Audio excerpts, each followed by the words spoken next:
आता पाहणार आहोत मुंबईतल्या आणि पुण्यातल्या बातम्या। आक्षेपार्ह वक्तव्यानंतर रणवीर अलाहाबादियानं माफी मागितली। इंडियाज गॉट लेटेंट मधील आक्षेपार्ह वक्तव्याबद्दल मागितली माफी। तर समय रैना रणवीर अलाहाबादिया विरोधात तक्रार दाखल, मुंबई पोलिसांकडून चौकशी सुरू।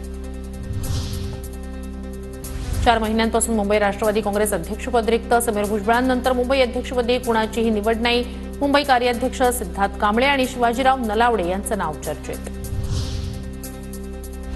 मध्य रेल्वेकडून रोहा यार्डमधील पायाभूत सुविधांसाठी उद्या ब्लॉक। रोहा अप आणि डाऊन मार्गावर सकाळी 11 वाजल्यापासून पावणे 4 वाजेपर्यंत ब्लॉक। कोकणातील रेल्वे गाड्यांच्या वेळापत्रकावर परिणाम होणार।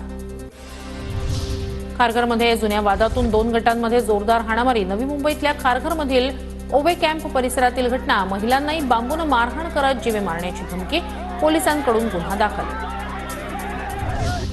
मालवणमध्ये शिवरायांचा नवा पुतळा उभारणीबाबत मंत्रालयात बैठक। पुतळा उभारताना त्रुटी राहणार नाहीत याची दक्षता घ्यावी, मंत्री नितेश राणेंच्या अधिकाऱ्यांना सूचना। मुंबईतील हवेची गुणवत्ता सुधारणं, पाणी पुरवठा आणि कचरा व्यवस्थापनासाठी केंद्रीय पर्यावरण मंत्रालयाकडून मदत। पालिकेला 1610 कोटींची मदत देण्यात आली।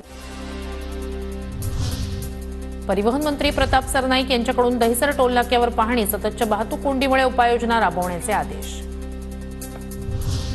सैफ अली खानवर मुलगा जय समोरच हल्ला झाला होता। एका वृत्तपत्राला दिलेल्या मुलाखतीत सैफ अली खानची माहिती। सैफ रुग्णालयात गेला त्यावेळी इब्राहिम अली खान सोबत नव्हता, सैफची माहिती।